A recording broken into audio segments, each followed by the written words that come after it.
जय हिंद दोस्तों, मेरा नाम इमोर्दीन है। स्वागत है इमोर्दीन एजुकेशन पॉइंट पे। दोस्तों आज की इस वीडियो में हम आपको बताने वाले हैं डीएलएड के बारे में पूरा विस्तार से कि डीएलएड क्या होता है।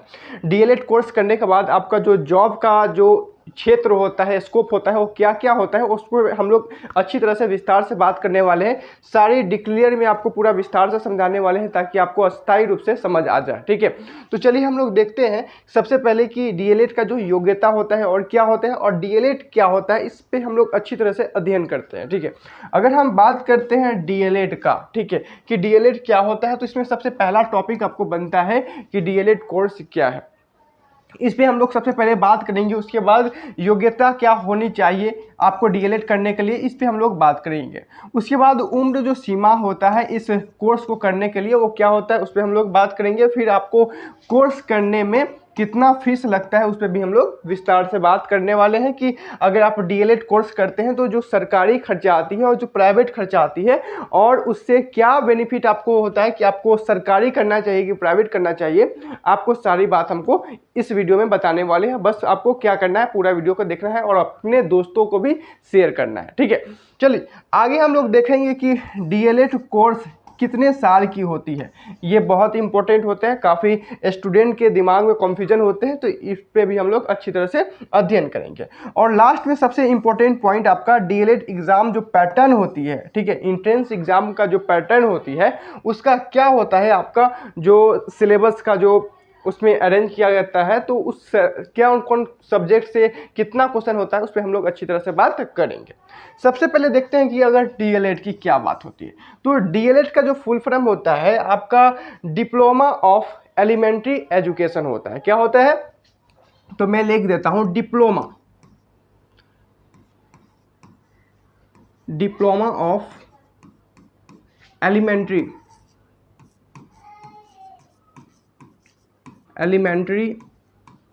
एजुकेशन।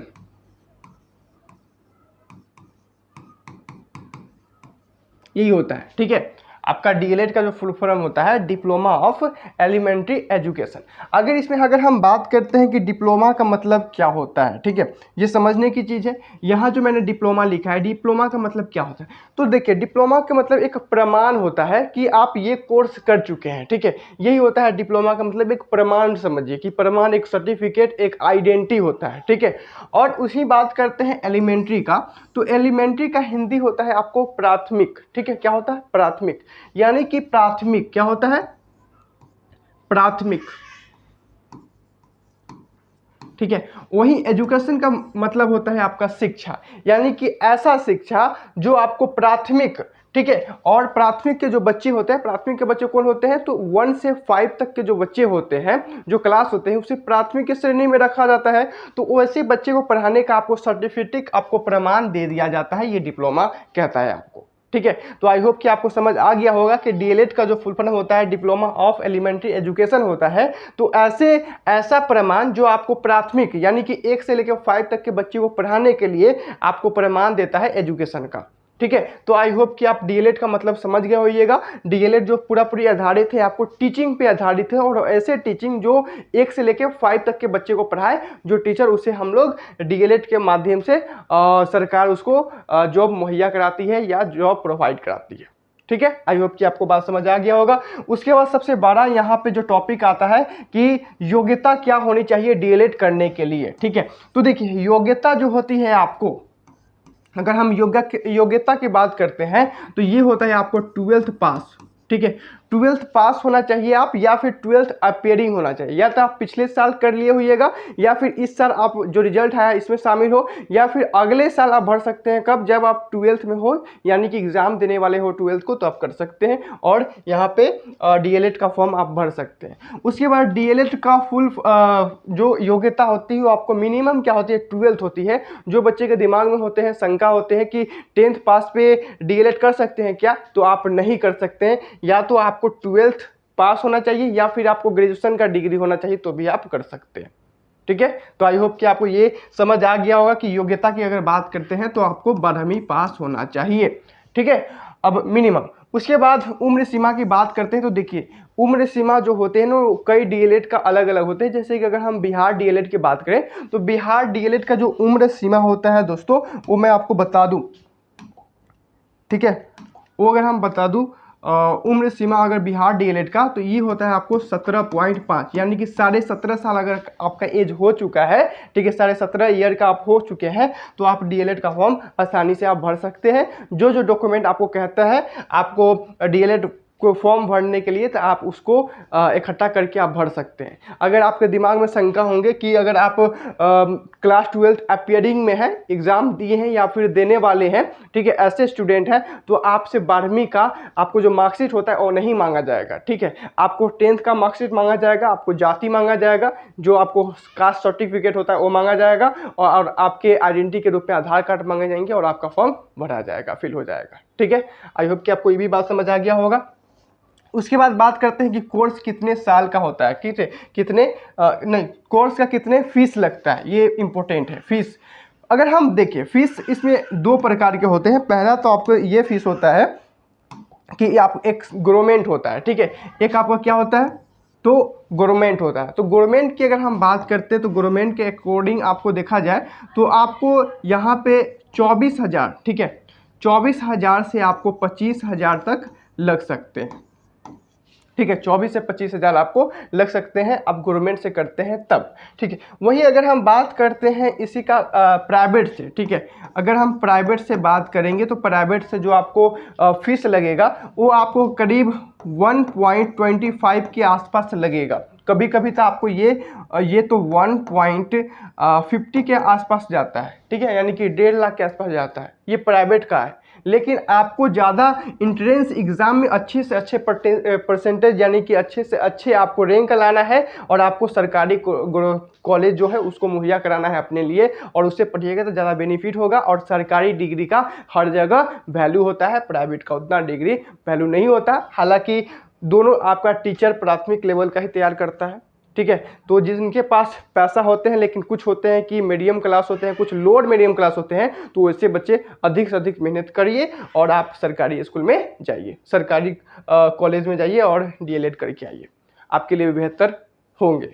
उसके बाद देखते हैं कि डीएलएड कोर्स कितने साल का होता है। तो डीएलएड कोर्स अगर हम देखें, ठीक है, तो डीएलएड कोर्स आपका कितना होता है, तो 2 ईयर का होता है, ठीक है, 2 साल का होता है डीएलएड कोर्स। अगर आप 12th कर लेते हैं तो आपको क्या हो जाएगा, 2 साल, ठीक है। 2 साल के बाद आपको डीएलएड आ जाएगा। उसके बाद आपको वैकेंसी आएंगे, जैसे कि अभी फिलहाल में बीपीएससी द्वारा, ठीक है, आपको बिहार में शिक्षा का जो शिक्षक टीचर का जो वैकेंसी है वो दिया जा रहा है। तो वहाँ पे आप उससे पहले आप स्टेट या सिटेट जो होता है एग्ज़ाम को क्वालिफाई कर ले रहिएगा, आप फॉर्म भरिएगा और डायरेक्ट से आप किसी भी गवर्नमेंट स्कूल में आप 1 to 5 तक की आप टीचर बन सकते हैं, ठीक है। आप मिडिल स्कूल का भी टीचर बनते हैं, लेकिन उसके लिए फैक्ट है कि आपके पास 12th के बाद अगर आप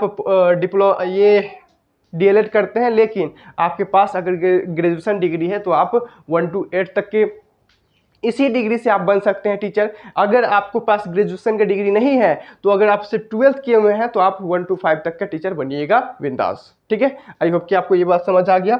उसके बाद सबसे बड़ा इंपॉर्टेंट है कि डीएलएड का एग्ज़ाम पैटर्न क्या होती है, इस पे हम लोग अच्छी तरह से बात करते हैं। देखिए, अगर हम बात करते हैं कि डीएलएड का जो एग्ज़ाम पैटर्न है, एग्ज़ाम पैटर्न क्या होता है मेरे दोस्त, उस पर भी देखिए मैं आपको विस्तार से समझा रहा हूँ। तो इस वीडियो को अपने दोस्तों में भी शेयर करें, ठीक है। और जो भी दोस्त आपके जो है डीएलएड की तैयारी कर रहे हैं, तो और उस सब के पास भेजिए। और मैं आपको बता दूं कि 12th लेवल पे ये डीएलएड का फॉर्म आता है, और 12th लेवल पे आप कौन कौन जॉब कर सकते हैं, कौन कौन गवर्नमेंट जॉब आप कर सकते हैं, उस सब का मैं विस्तार से एक वीडियो बनाया हूं। इस वीडियो को डिस्क्रिप्शन में लिंक मिलेगा, वहां पे जाकर देखिएगा, आपको पूरी बात समझ आएगा। क्योंकि यहाँ पे बहुत सारे कंपटीशन है, तो हर एक क्षेत्र को अप्लाई करते रहना है, ताकि आपको कहीं ना कहीं एक मिले। लेकिन एक आप एम जरूर तैयार करिएगा कि आपको किस क्षेत्र में जाना है, तो वहाँ पे आप जल्द से जल्द सक्सेस हो जाइएगा, ठीक है। तो देखिए, अगर हम बात करते हैं डीएलएड एग्जाम पैटर्न का, तो यहाँ पे आपका सबसे पहला आता है जनरल, हिंदी और उर्दू,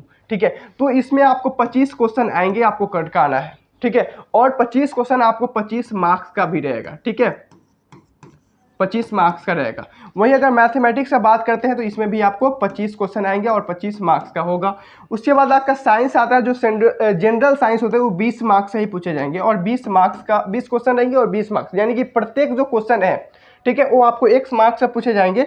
वहीं अगर हम देखें सोशल स्ट्रक्चर, देखिए सोशल स्टडीज जो कोई बात है ना, सोशल स्टडीज, ठीक है, तो इसमें जो सोशल साइंस के क्वेश्चन आते हैं ना, वो आपको 20 क्वेश्चन पूछे जाएंगे और 20 मार्क्स के होंगे। ठीक है, उसके बाद जनरल इंग्लिश आपको 20 क्वेश्चन रहेंगे और 20 मार्क्स का भी रहेंगे। ठीक है, ध्यान रखिएगा। उसके बाद आपसे रीजनिंग पूछे जाएंगे, जो रीजनिंग आपको 10 के रहेंगे, 10 रीजनिंग रहेंगे और 10 मार्क्स रहेंगे। ठीक है, तो ये आपका जो एग्जाम पैटर्न है वो रहने वाला है। और मैं आपको बता दूं कि ये सारे क्वेश्चन में आपको निगेटिव मार्क्स नहीं है।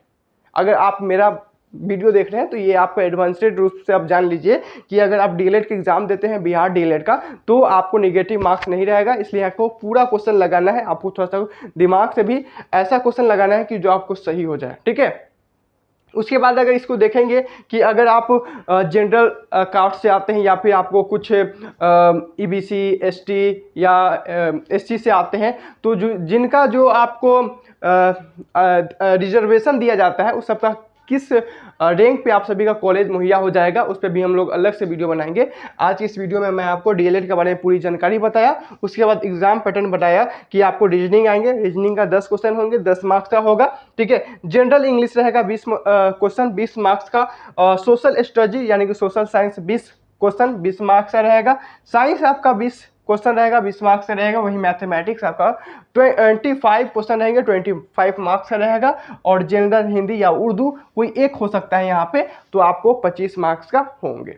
आई होप कि आपको क्लियर हो गया होगा।